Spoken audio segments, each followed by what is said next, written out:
Olá, meus companheiros de leitura. Tudo bem com vocês? Hoje é quarta-feira, dia de mais um bloco de capítulos de Ramsés, a Batalha de Kadesh, terceiro livro da coleção. Gente, eu tô muito empolgada. A voz tá melhorando, a sinusite já foi. E isso me deixa mais tranquila também para fazer as leituras para vocês. Muito bem. Eu tenho gostado muito de ler os comentários, eu sempre falo isso aqui. Então, muito, muito obrigada de coração a todo o tempinho que vocês têm para me deixar um comentário. Porque uma coisa eu sei, porque eu sou ouvinte de audiobooks, audiolivros aqui no YouTube. Uma coisa é a gente parar para ouvir alguém contar alguma história pra gente, a leitura de alguém pra gente. E outra coisa é você parar a leitura ou enquanto está ouvindo a leitura, a gente ir lá e dispor de um tempinho para comentar alguma coisa. Então, muito, muito, muito obrigada a cada um de vocês que está aqui me acompanhando. Obrigada pelos likes, obrigada pelos comentários, obrigada pelos compartilhamentos. O número de inscritos está aumentando, eu tô ficando bem feliz com isso. Então, eu só tenho a agradecer. Bom, faz tempo que eu não falo isso aqui na leitura de quarta-feira, mas eu tenho um perfil no aplicativo Quai. Quem quiser me seguir pelo aplicativo, o link tá na descrição. A leitura no aplicativo está um pouco mais atrasada em relação ao canal, mas tá lá. Quem quiser, é só acessar. De novo, muito obrigada a cada um de vocês que está aqui me acompanhando, que está compartilhando esse momento de leitura. E vamos começar. Capítulo 5. Ao fim de um dia extenuante, a rainha-mãe Touia repousava no jardim do palácio. Celebrara o ritual da madrugada numa capela da deusa Hathor, o sol feminino. Depois resolvera problemas de protocolo. Concedera entrevista a alguns cortesãos chorosos e recebera o ministro da Agricultura a pedido de Ramsés, antes de conversar com Nefertari, a grande esposa real. Magra, com grandes olhos amendoados, severos e penetrantes, nariz fino e reto, queixo quase quadrado, Touia era uma autoridade moral incontestável. Com uma peruca de madeixas onduladas que ocultava as orelhas e a nuca, trajava um longo vestido de linho com um plissado admirável. No pescoço, um colar de ametistas de 6 voltas. Nos pulsos, pulseiras de ouro. Fosse qual fosse a hora, a apresentação de Touia era sempre impecável. A cada dia sentia mais a falta de Sete. O passar do tempo tornava mais cruel a ausência do faraó morto, e a viúva ansiava por conhecer a última passagem, aquela que lhe permitiria reunir-se ao amado esposo. No entanto, o casal real dava-lhe muitas alegrias. Ramsés tinha o estofo de um grande monarca, e Nefertari o de uma grande rainha. Tais como Sete e ela, ambos amavam apaixonadamente o país e sacrificar-lhe-iam a vida se o destino assim o exigisse. Quando Ramsés caminhou em sua direção, Touia compreendeu imediatamente que o filho acabava de tomar uma séria decisão. O rei deu o braço à mãe e avançaram alguns passos por uma léia arenosa, entre 2 filas de tamarindos em flor. O ar estava quente e perfumado. O verão será implacável, disse ela. Felizmente escolheu um bom ministro da agricultura. Os diques serão consolidados e as bacias de retenção das águas de irrigação ampliadas. A cheia deverá ser boa e as colheitas abundantes. O meu reinado bem que poderia ser longo e feliz. E por que não há de ser? Os deuses lhe são favoráveis e a própria natureza ofereceu-lhe seus favores. A guerra será inevitável. Eu sei, meu filho, a sua decisão é correta. Precisava da sua aprovação. Não, Ramsés. Sabendo-se que Nefertari compartilha dos seus pensamentos, o casal real encontra-se preparado para agir. O meu pai havia feito um trato de não agressão com os hititas, e os hititas pareciam ter feito um trato de não combaterem o Egito. Se houvessem quebrado esse trato, Sete teria lançado de imediato uma ofensiva. Os nossos soldados não estão preparados. Têm medo, não é verdade? Quem poderá censurá-los? Você? Os veteranos espalham histórias terríveis a respeito dos hititas. Seriam elas capazes de assustar o faraó? O tempo necessário para dissipar as miragens, elas só se dissiparão no campo de batalha, quando a coragem salvar as duas terras. Meba, o ex-ministro dos Negócios Estrangeiros, detestava Ramsés. Convencido de que o rei o expulsara do posto sem razão, aguardava apenas a ocasião para se vingar. Assim como vários membros da corte, apostava no fracasso do jovem faraó, que depois de 4 anos de sucesso sucumbiria à provação. Em companhia de uma dezena de notáveis, o rico e mundano Meba, de rosto largo e ar marcial, trocava algumas frases fúteis sobre a alta sociedade de Pi-Ramsés. As iguarias eram ótimas e as mulheres estupendas. Era preciso aproveitar o tempo aguardando a chegada de Shinar. Um serviçal murmurou algumas palavras no ouvido de Meba. O diplomata ergueu-se imediatamente. Meus amigos, o rei está chegando. Está nos dando a honra de sua presença. As mãos de Meba tremiam. Ramsés não tinha o hábito de aparecer assim numa recepção particular. Todos os presentes se curvaram em conjunto. É muita honra, majestade. Quer sentar-se? Não é necessário. Vim apenas anunciar-lhe a guerra. A guerra? Durante os seus divertimentos, terá por acaso ouvido falar da presença dos nossos inimigos às portas do Egito? É a nossa principal preocupação, garantiu Meba. Os nossos soldados receiam que o conflito se torne inevitável, declarou um experiente escriba. Sabem que terão de marchar debaixo de sol pesadamente carregados e seguir por caminhos difíceis. Não poderão beber o que tiverem vontade, pois a água será racionada. Mesmo que as pernas fraquejem, terão que continuar a andar, esquecer as costas em fogo e o estômago a dar voltas. Repousar no acampamento? Esperança vã, levando-se em conta as tarefas a realizar antes de poderem se estender em sua esteira. Em caso de alerta, terão de levantar-se às pressas com os olhos embaçados de sono. A alimentação? Medíocre. Os cuidados? Quase nenhum. E o que dizer das flechas e dos dardos do inimigo, do perigo constante da morte que nos rondará? Bela retórica de letrado, constatou Ramsés. Também eu conheço esse antigo texto de cor. Mas hoje não se trata de literatura. Temos confiança no valor do seu exército, majestade, proclamou Meba, e sabemos que vencerá, sejam quais forem os sofrimentos a suportar. Comoventes palavras, mas não me bastam. Conheço a sua coragem e a dos nobres aqui presentes, e sinto-me orgulhoso por receber, neste momento, os seus alistamentos voluntários. Majestade, o nosso exército profissional deveria bastar para cumprir a tarefa. Ele precisa de homens de qualidade para enquadrarem seus jovens recrutas. Não compete aos nobres e aos ricos darem o exemplo? Todos estão sendo esperados na caserna principal a partir de amanhã, bem cedo. A cidade de Turquesa estava em ebulição. Transformada em base militar, em posto de comando dos carros, em local de reunião dos regimentos de infantaria e em zona de ancoradouro da frota de guerra, assistia às manobras e aos treinos de manhã à noite. Delegando poderes a Nefertari, Touia e Amene na condução dos assuntos internos do Estado, Ramsés passava os dias na fábrica de armas e nas casernas.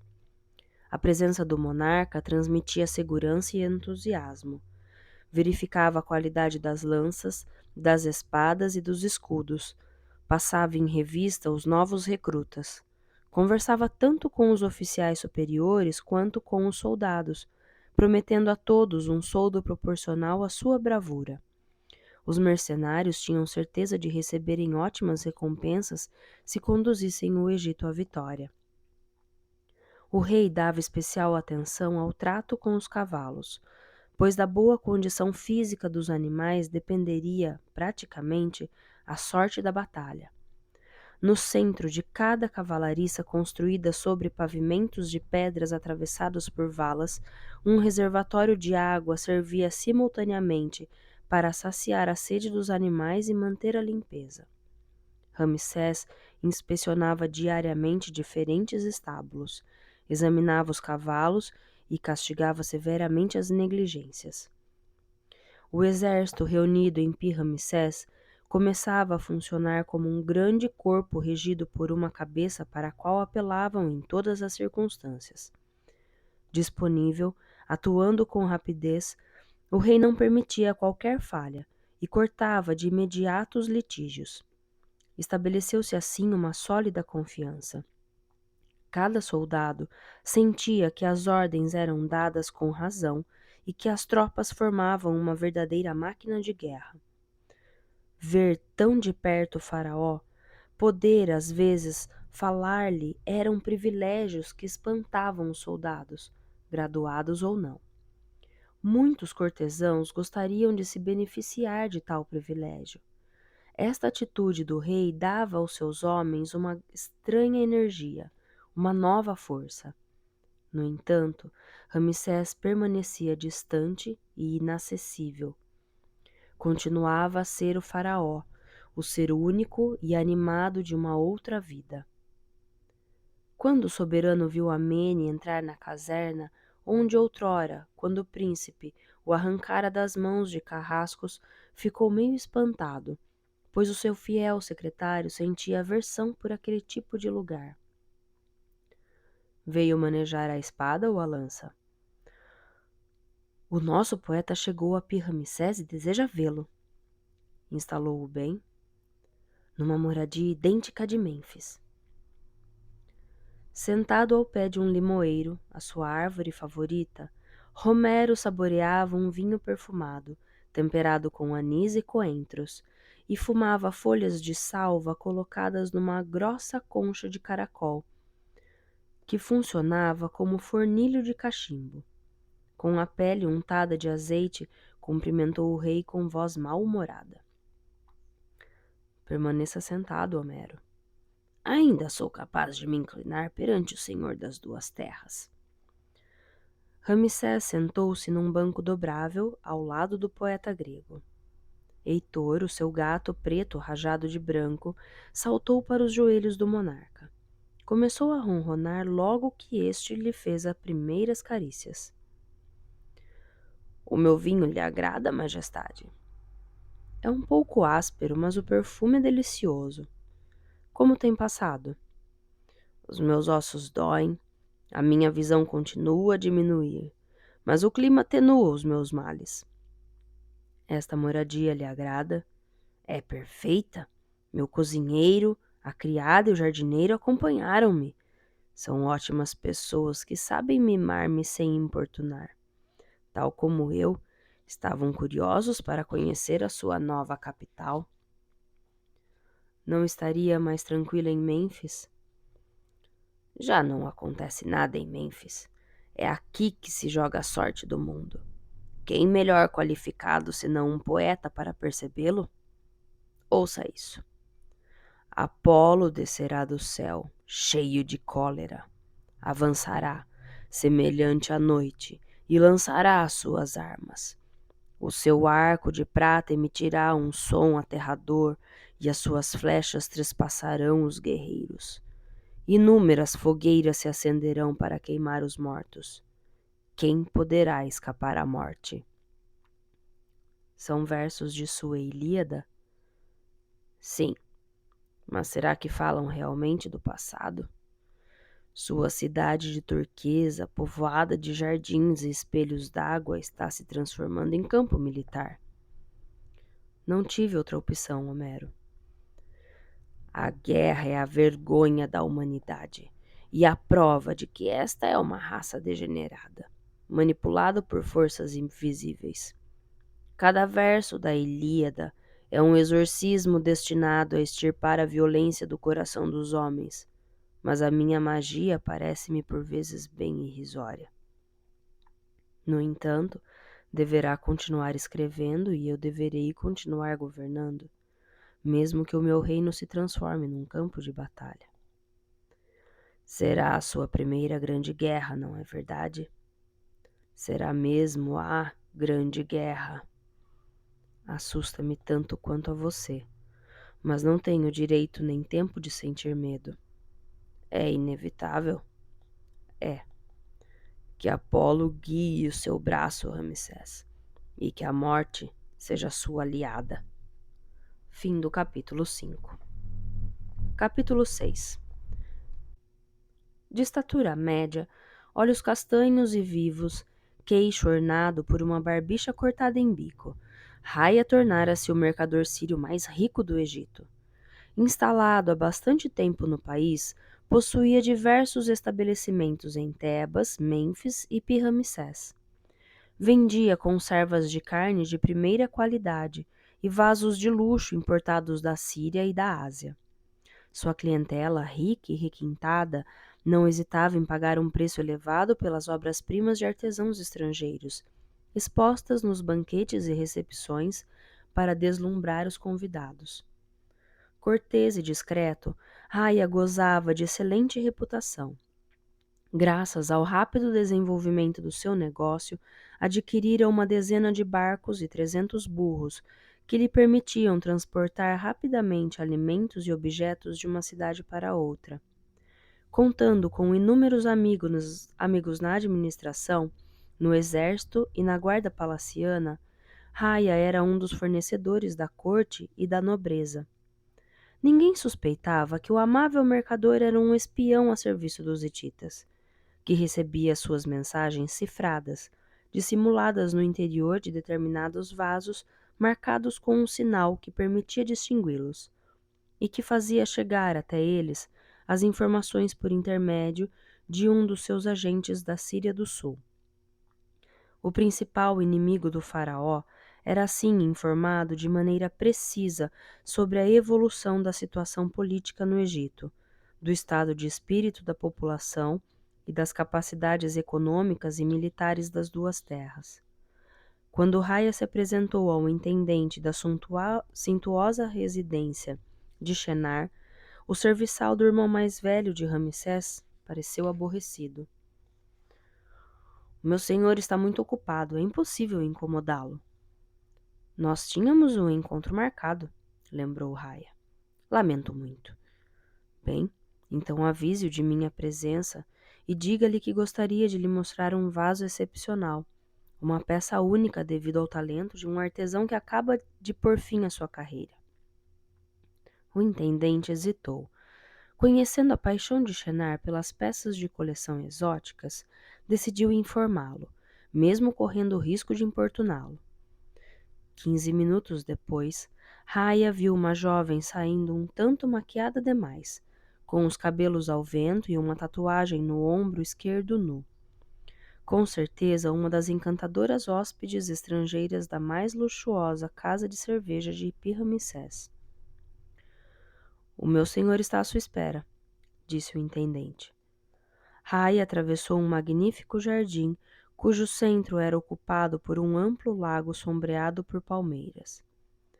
Com o rosto fatigado, Shenar descansava em uma espreguiçadeira. Uma jovem agradável, mas esgotante. Cerveja, Raia? Agradeço-lhe. Há muitas damas na corte que só pensam em casar comigo, mas esse tipo de loucura não me seduz. Mas quando eu reinar, será então o momento de arranjar uma esposa conveniente. Por enquanto aprecio os prazeres variados. E você, Raia? Ainda não está debaixo da asa de uma mulher? Que os deuses me guardem, senhor. O comércio não me deixa tempo livre. Segundo o meu intendente, você me reservou um achado excelente. De um saco de pano entulhado de retalhos, o mercador retirou lentamente um minúsculo vaso de pórfiro, cuja asa era um corpo de gazela e as laterais exibiam cenas de caça. Shenar acariciou o objeto, perscrutando cada detalhe. Ergueu-se e girou em volta dele, fascinado. Que maravilha! Que maravilha inigualável! E por um preço módico. Diga ao meu intendente que lhe pague. O irmão mais velho de Ramsés disse-lhe isso em voz baixa. E quanto ao valor da mensagem dos meus amigos hititas? Ah, senhor, mais do que nunca estão decididos a apoiá-lo e já o consideram o sucessor de Ramsés. Por um lado, Shenar servia-se de acha para enganar Ramsés. Por outro, preparava o seu futuro por intermédio de Raia, o emissário dos hititas. Acha ignorava o verdadeiro papel de Raia, e este, o de Acha. Shenar era o único dono do jogo. Deslocava os peões a bel prazer e mantinha separações estanques entre os seus aliados ocultos. A única incógnita importante eram os hititas. Encaixando as informações obtidas por Acha e também as que Raia lhe levava, Shenar formaria uma opinião sólida sem ter corrido riscos desnecessários. Qual é a dimensão da ofensiva, Raia? Comandos hititas realizaram incursões assassinas na Síria Central, na Síria do Sul, na costa fenícia e na província de Amurru, para assustar as populações. A melhor proeza desses comandos foi a destruição da Mansão do Leão e da Estela de Sete. A ação chocou de tal forma que provocou inesperadas alterações de alianças. A Fenícia e a Palestina estão sob o controle hitita? Melhor ainda, revoltaram-se contra Ramsés. Seus príncipes pegaram em armas e ocupam as praças fortes de onde expulsaram os soldados egípcios. O faraó ignora que vai esbarrar com uma sucessão de cortinas defensivas que esgotarão as suas forças. Logo que as perdas de Ramsés forem bastante elevadas, o exército hitita lhe cairá em cima para aniquilá-lo. Será a sua oportunidade, Shenar. Você subirá ao trono do Egito e estabelecerá uma aliança duradoura com o vencedor. As previsões de Raia diferiam sensivelmente das de Acha, mas nos dois casos, Shenar se tornaria faraó no lugar do irmão, morto ou vencido. Mas, no primeiro caso, se tornaria vassalo dos hititas, enquanto no segundo tomaria todo o seu império. Tudo dependeria da amplitude da derrota de Ramsés e das baixas que infligiria ao exército hitita. A margem de manobra era apertada, é verdade, mas o êxito revelava-se possível, com um objetivo prioritário: apoderar-se do poder no Egito. A partir dessa base, seriam possíveis outras conquistas. Como estão reagindo as cidades comerciais?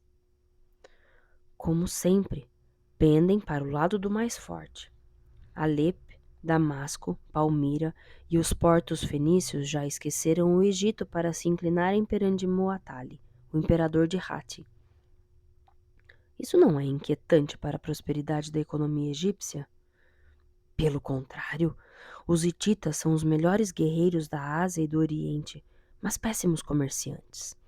Confiam no Senhor para reorganizar o intercâmbio internacional e receber os lucros que lhes serão devidos. Sou um mercador, não esqueça, e tenho intenção de continuar no Egito e enriquecer. Os hititas nos trarão a estabilidade de que temos necessidade. Será o meu ministro das Finanças, Raia. Se os deuses nos forem favoráveis, faremos fortuna. A guerra durará apenas algum tempo. O essencial é ficarmos ao largo e recolher os frutos que caírem da árvore. A cerveja estava deliciosa e a sombra refrescante. A atitude de Ramsés me inquieta, confessou Shenar. O mercador sírio franziu o senho. O que fez o faraó? Está constantemente presente em todas as casernas e impregna nos seus soldados uma energia que nunca conseguiriam ter. Se continuar assim, acabarão por considerar-se invencíveis. E o que mais? A fábrica de armas funciona dia e noite. Raia coçou a barbicha. Não é grave. O atraso deles em relação aos hititas é bastante grande para ser recuperado. Quanto à influência de Ramsés, desaparecerá logo após o primeiro confronto. Quando os egípcios se encontrarem frente a frente com os hititas, a debandada será geral. Não está subestimando muito as nossas tropas? Se tivesse assistido a um ataque hitita, não censuraria ninguém por morrer de medo.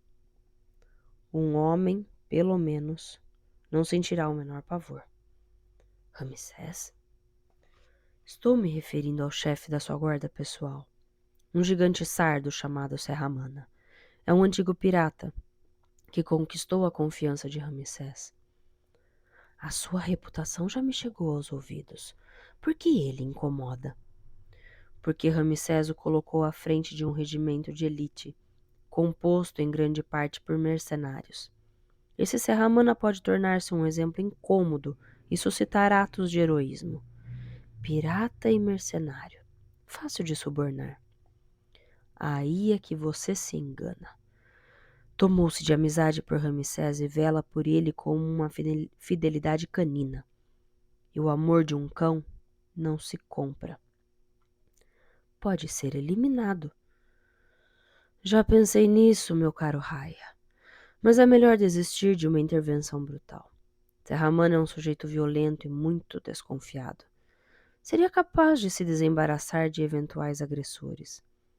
E um crime faria Ramsés desconfiar. O que pretende, então? Uma outra forma de pôr Serramana de fora. Nem você nem eu devemos estar implicados. Sou um homem prudente, senhor, e entrevejo uma solução. Insisto, esse sardo tem o instinto de um animal selvagem. Vou livrá-lo dele. Para Ramsés seria um golpe muito duro. Para você, uma bela recompensa. O mercador sírio esfregou as mãos. Tenho mais uma boa notícia a lhe dar, senhor Shenar. Sabe como as tropas egípcias estacionadas no estrangeiro se comunicam com Pi-Ramsés? Por mensageiros a cavalo, sinais ópticos e pombos-correios. Nas zonas infestadas de revoltosos, apenas os pombos-correios podem ser utilizados. Ora, o principal criador desses preciosos animais não se parece nada com Serramana. Embora trabalhe para o exército, não resistiu à corrupção. Para mim será, portanto, fácil fazer com que se destruam as mensagens, interceptem-nas ou substituam-nas por outras, o suficiente para desorganizar os serviços de informações egípcios à vontade. Magnífica perspectiva, Raia, mas não se esqueça de me arranjar outros vasos como este. Fim do capítulo 6. Capítulo 7. Serramana encarava essa guerra com má vontade. Ao abandonar a profissão de pirata para se tornar chefe da guarda pessoal de Ramsés, o gigante sardo aprendera a apreciar o Egito, a sua moradia oficial e as egípcias com quem passava horas de prazer. Nenofar, a sua mais recente amante, ultrapassava as precedentes. Durante o seu último embate amoroso, conseguiria esgotá-lo. A ele, um sardo. Na realidade, maldita a guerra que o afastaria de tantas alegrias, mesmo não sendo nenhuma obrigação velar pela segurança de Ramsés. Quantas vezes o monarca ignorara seus conselhos de prudência? Mas era um grande rei, e Serramana o admirava. Se fosse preciso matar hititas para salvar o reino de Ramsés, ele mataria. E esperava cortar com a sua própria espada o pescoço de Muatali, cujos soldados chamavam de o grande chefe. O sardo escarneceu. um grande chefe, à frente de um bando de bárbaros e de assassinos.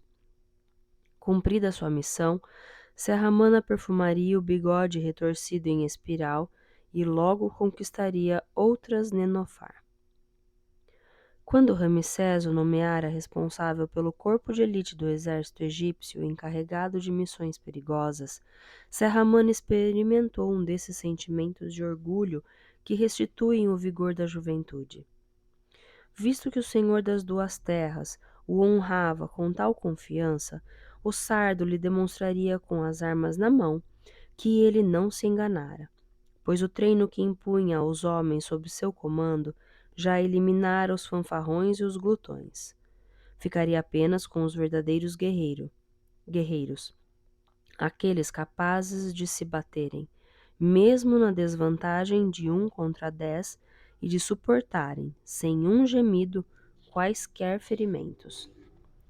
Ninguém sabia a data da partida das tropas, mas o instinto de Serramana pressentia a próxima. Os soldados andavam nervosos nas casernas. No palácio, as reuniões de Estado-Maior sucediam-se em ritmo intenso. Ramsés encontrava-se muitas vezes com Acha, o chefe dos serviços de espionagem. As más notícias eram transmitidas de boca em boca. A revolta espalhava-se cada vez mais, e alguns notáveis fiéis ao Egito haviam sido executados na Fenícia e na Palestina. Mas as mensagens trazidas pelos pombos-correios do exército provavam que as fortalezas resistiam e conseguiam conter os ataques inimigos. Sendo assim, pacificar Canaã não apresentaria grandes dificuldades. Ramsés provavelmente decidiria continuar na direção norte, na rota das províncias de Amurru e Síria. Depois, haveria o inevitável confronto com o exército hititas, cujos comandos, segundo os informantes, haviam se retirado da Síria do Sul. Serramana não temia os hititas. Apesar da sua reputação de massacradores, o sardo sentia uma ânsia enorme por enfrentar esses bárbaros, matar-lhes o maior número possível e vê-los debandar aos gritos. Antes de entrar em combate, cuja lembrança os egípcios guardariam na memória, o sardo tinha uma missão a cumprir. Saindo do palácio, bastou Serramana fazer um curto trajeto para chegar ao bairro das oficinas, perto dos armazéns. Reinava uma intensa atividade no labirinto de ruelas que levavam aos estabelecimentos de marceneiros, alfaiates e fabricantes de sandálias. Um pouco mais longe, na direção do porto, ficavam as modestas casas dos oleiros hebreus. A chegada do gigante espalhou a inquietação entre os operários e suas famílias. Desde a fuga de Moisés, os hebreus haviam perdido um chefe exemplar que os defendia de qualquer tipo de autoritarismo e lhes devolveram um orgulho há muito esquecido. O aparecimento do sardo, de reputação bem conhecida, não pressagiava nada de bom. Serramana agarrou pelo saiote um garoto que fugia. Pare de espernear, menino. Onde vive Abner, o oleiro? Não sei. Não me irrite.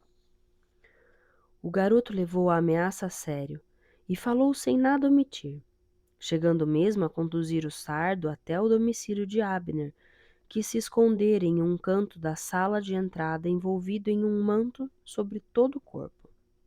Vamos, ordenou Serramana. Recuso-me. De que tem medo, amigo? Não fiz nada de mal. Então não tem de que ter medo. Deixe-me em paz, eu lhe suplico. O rei quer vê-lo. Como Abner se encolhia cada vez mais, o sardo foi obrigado a levantá-lo com uma só mão e sentá-lo no lombo de um burro, que, ao passo seguro e tranquilo, retomou o caminho do palácio de Pi-Ramsés. Abner estava aterrorizado.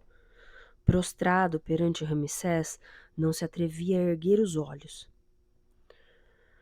O inquérito sobre o drama não me satisfaz, declarou o rei. Quero saber aquilo que realmente se passou. E você sabe, Abner. Majestade, não passo de um simples oleiro. Moisés é acusado de ter matado Sari, o marido de minha irmã. Se for provado que cometeu realmente esse crime, deverá ser castigado com a maior severidade. Mas por que teria ele agido assim? Abner esperava que ninguém se interessasse pelo seu verdadeiro papel naquele caso. Esquecera, porém, da amizade que ligava o faraó a Moisés. Moisés deve ter enlouquecido. Não brinque comigo, Abner. Majestade, Sari não gostava de você. São mexericos, só mexericos. Engana-se, Abner. São testemunhos. Agora levante-se. Começando a tremer, o hebreu hesitou. Mantinha a cabeça baixa, incapaz de suportar o olhar de Ramsés. Você é um covarde, Abner? Sou um simples oleiro que deseja viver em paz, majestade. Eis o que sou. Os sábios não acreditam no acaso. Por que razão está envolvido na tragédia? Abner pretendia continuar mentindo, mas a voz do faraó aniquilava suas defesas. Moisés era o chefe dos oleiros. Todos lhe devíamos obediência, mas a autoridade incomodava Sari. Sari o maltratou? Abner balbuciou algumas palavras incompreensíveis. Fale claramente, exigiu o rei. Sari não era um homem bom, majestade. Tenho consciência de que era mesmo velhaco e cruel. A declaração de Ramsés acalmou Abner. Sari ameaçou-me, confessou o hebreu. Obrigou-me a entregar-lhe parte dos meus ganhos. Chantagem. Por que lhe fez à vontade? Tinha medo, majestade, muito medo. Sari teria me batido, demitido. Por que não apresentou queixa? Sari tinha muitos conhecidos na guarda. Ninguém ousava opor-se a ele. Ninguém, exceto Moisés. Para seu mal, majestade, para o seu mal.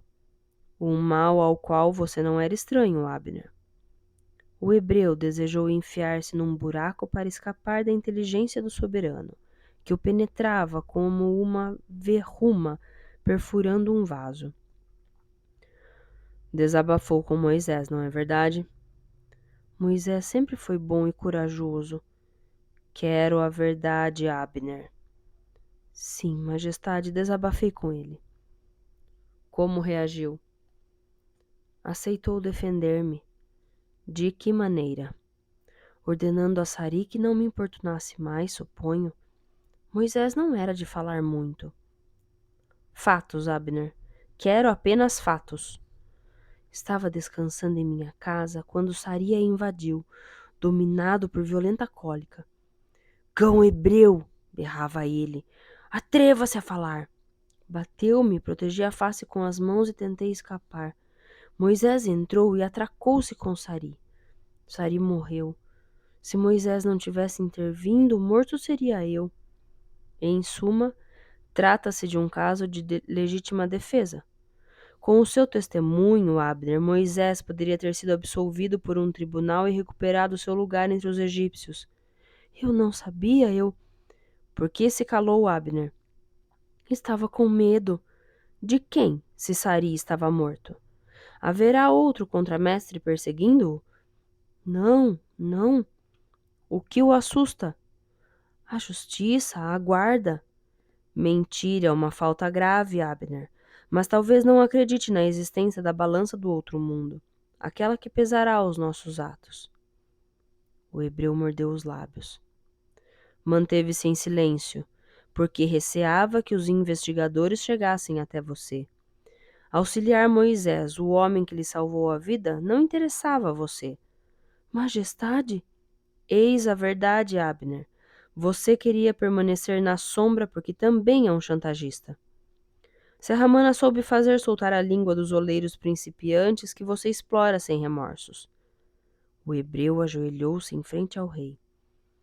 Ajuda-os a arranjar trabalho, majestade, é uma retribuição justa.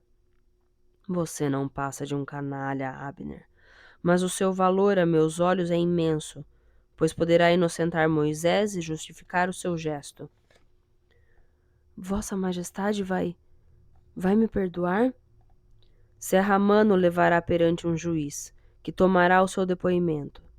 Sob juramento, descreverá os fatos sem omitir um único detalhe. Que eu nunca mais ouça falar de você, Abner. Fim do capítulo 7. Capítulo 8. O calvo, dignitário da Casa da Vida de Heliópolis, estava encarregado de verificar a qualidade dos alimentos trazidos por agricultores e pescadores. Escrupuloso, mesmo brincalhão, examinava cada fruto, cada legume, cada peixe. Os vendedores receavam-no, mas o estimavam, pois pagava o preço justo. Entretanto, ninguém podia tornar-se seu fornecedor fixo, pois não caía na rotina nem concedia quaisquer privilégios. Para ele, o que interessava era a perfeição dos alimentos que seriam consagrados pelo ritual e oferecidos aos deuses antes de serem redistribuídos aos humanos. Feita a escolha, o calvo orientava suas compras para as cozinhas da Casa da Vida, cujo nome, o lugar puro, traduzia o permanente cuidado com a higiene. O sacerdote fazia com frequência inspeções inesperadas, por vezes seguidas de pesadas punições. Naquela manhã, dirigiu-se à despensa de peixes secos e salgados. O ferrolho de madeira da porta, cujo mecanismo somente ele, o encarregado da despensa, conheciam, fora cerrado. Apreensivo, empurrou a porta. O silêncio e a penumbra habituais. Avançou inquieto, mas não detectou nenhuma presença insólita. Um pouco mais calmo, parou na frente de cada pote. As etiquetas identificavam o nome e o número de peixes em conserva e a data da salga. Junto da porta, um espaço vazio. Ficou estupefato. Haviam roubado um pote.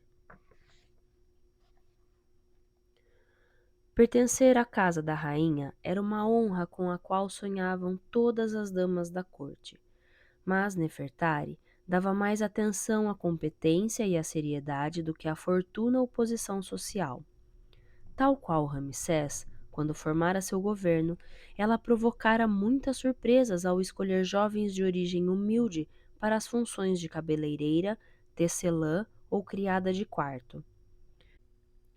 Fora atribuída a uma linda morena nascida em um dos arredores populares de Mênfis a invejada função de roupeira da grande esposa real. Essa função consistia particularmente em cuidar das indumentárias preferidas de Nefertari, que apesar da enormidade do seu guarda-roupa, sentia predileção particular por vestidos antigos e por um velho xale que gostava de usar no fim do dia, por recear a friagem do poente. Como também recordava, sonhadora, ter se agasalhado com ele na noite do seu primeiro encontro com o príncipe Ramsés, o simultaneamente fogoso e delicado jovem que mantivera distância durante tanto tempo, antes de admitir a sua própria paixão por ele.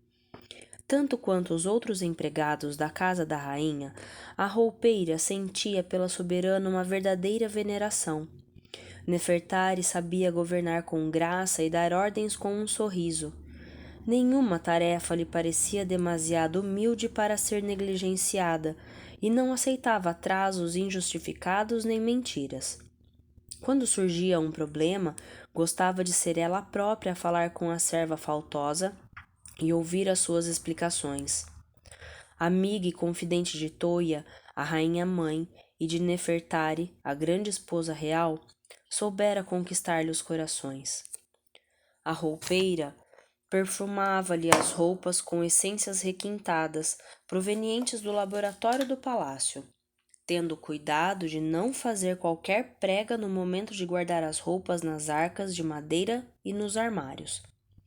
Quando começou a anoitecer, ela foi buscar o velho xale com que a rainha gostava de cobrir os ombros enquanto celebrava os últimos rituais do dia. O sangue fugiu-lhe do rosto. O xale não estava no lugar. Impossível, pensou. Enganei-me de arca. Começou a procurar em outras arcas, depois nos armários. Foi inútil. A roupeira interrogou as criadas de quarto, a cabeleireira da rainha, as lavadeiras. Nenhuma sabia de nada. O xale preferido de Nefertari havia sido roubado. O conselho de guerra estava reunido na sala de audiências do palácio de Pi-Ramsés. Os generais que comandavam os 4 exércitos atenderam prontamente à convocação do rei, chefe supremo das tropas. Amene tomava notas e depois redigiria um relatório. Os generais eram escribas de idade avançada, principalmente letrados, possuidores de grandes domínios e bons administradores. 2 deles haviam combatido os hititas sob as ordens de Sete, mas o alistamento fora breve e de pouca importância. Na realidade, nenhum daqueles oficiais superiores entrara num conflito de grandes proporções. Por isso, quanto mais se aproximava a guerra, pior se sentiam. Como está o nosso armamento? Bom, Majestade. A produção? Em plena atividade. De acordo com as suas instruções, os bônus dos ferreiros e dos fabricantes de flechas foram duplicados, mas precisamos de mais espadas e punhais para o combate corpo a corpo. Os carros. Dentro de algumas semanas estarão em número suficiente. Os cavalos, muito bem tratados. Os animais partirão em excelentes condições físicas. O moral dos homens. Aí é que está o problema, Majestade, confessou o mais novo dos generais. A sua presença é benéfica, mas continuam a correr 1001 histórias sobre a crueldade e a invencibilidade dos hititas. Apesar dos constantes desmentidos, essas histórias estúpidas deixam marcas nos espíritos. Mesmo nos meus generais. Não, Majestade, claro que não. Mas subsistem dúvidas em relação a alguns pontos. Quais? Bem, o inimigo será realmente superior em número? Começaremos por restabelecer a ordem em Canaã. Os hititas já se encontram lá? Não. O exército deles não se aventurou tão longe de suas bases. Somente os comandados espalharam a perturbação antes de retornarem para a Anatólia. Convenceram os reizinhos locais a trair-nos por provocarem conflitos que desgastassem as nossas forças. Não o conseguirão. A rápida reconquista das nossas províncias dará aos soldados o entusiasmo necessário para continuarem em direção norte e conseguirem uma grande vitória. Alguns estão inquietos pelas nossas fortalezas. Não há motivos para isso? Há 2 dias chegou ao palácio uma dezena de pombos-correios trazendo mensagens reconfortantes. Nenhuma fortaleza caiu nas mãos do adversário. Dispõe dos víveres e das armas necessários para resistirem a eventuais assaltos, até a nossa chegada. Temos, no entanto, de apressar-nos. Já demoramos demais. O desejo formulado por Ramsés tinha o valor de uma ordem. Os generais curvaram-se e regressaram às suas casernas, com a firme intenção de acelerar os preparativos da partida. Incompetentes! Resmungou Amene, pousando delicadamente o junco talhado de que servia para escrever.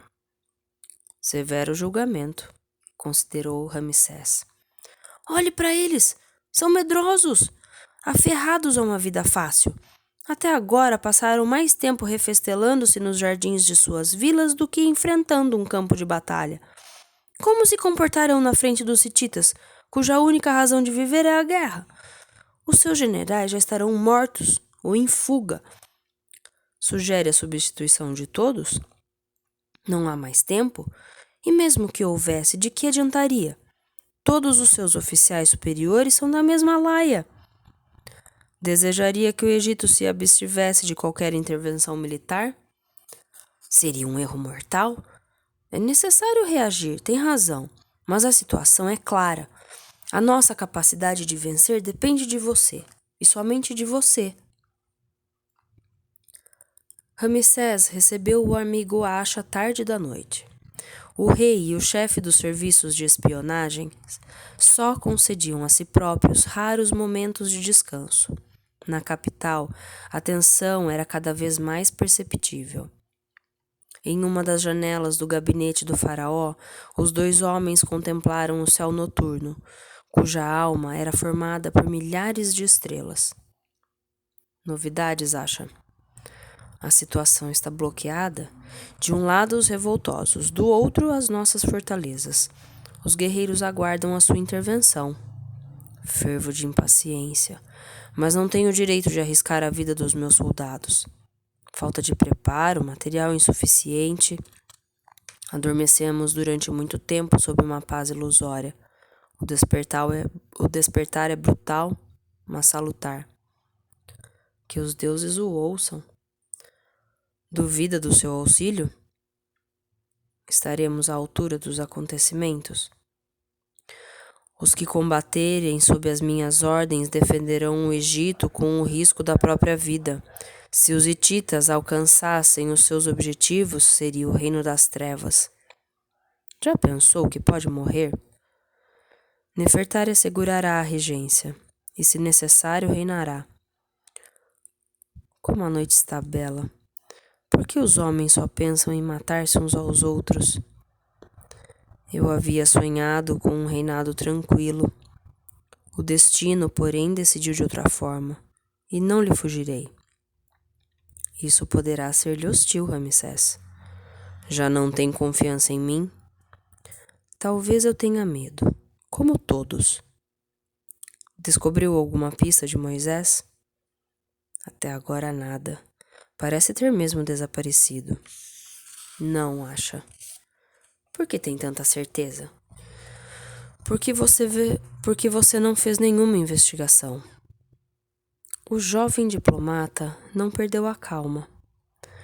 Recusou-se a enviar os seus agentes na pista de Moisés, continuou Ramsés, porque não deseja sua prisão nem a sua condenação à morte. Moisés não é nosso amigo? Se o trouxer de volta ao Egito, será fatalmente condenado à pena máxima. Não, acha. Você, o faraó, não pode violar a lei. Não tenho a mínima intenção disso. Moisés poderá viver livre no Egito, porque a justiça o absolverá. Mas ele não matou Sari? Em legítima defesa, segundo um depoimento devidamente registrado. Que notícia fabulosa! Procure Moisés e o encontre. Não será fácil, levando em conta as atuais agitações. Talvez esteja escondido num lugar inacessível. Encontre-o, acha. Fim do capítulo 8. Muito bem. Gente, um sinalzinho aí de alerta. Que nós, por acompanharmos essa leitura de todos os lados, a gente já sabe. Mas Ramsés não, né? A informação de que as fortalezas estão ok. Gente, a hora que eu li isso me deu um... Meu Deus, Shenar. Ah, meu Deus, conspiração. O que vai acontecer a hora que as tropas chegarem? Ah, mas a gente só vai saber a hora que chegar, né? Estão gostando desse livro? Já falei, né? É meu preferido. A batalha, a guerra, essa inquietação, os preparativos são... né? vão deixando a gente inquieto, agitado, é gostoso. Essa agitação é gostosa. Muito bem. Deixa aí o comentário pra mim, o que vocês estão achando dessa leitura, o que vocês gostaram mais desses 4 capítulos de hoje. Deixem o comentário, deixa o like, compartilha, faz tudo que eu já pedi no começo do vídeo. Um grande beijo pra vocês, até amanhã pra quem vem pra Brumas, até sexta pra quem vem pro Dewey. Que mais? Um ótimo final de semana, até quarta-feira. Deixa um recadinho aí pra mim. Um grande beijo pra vocês, tchau!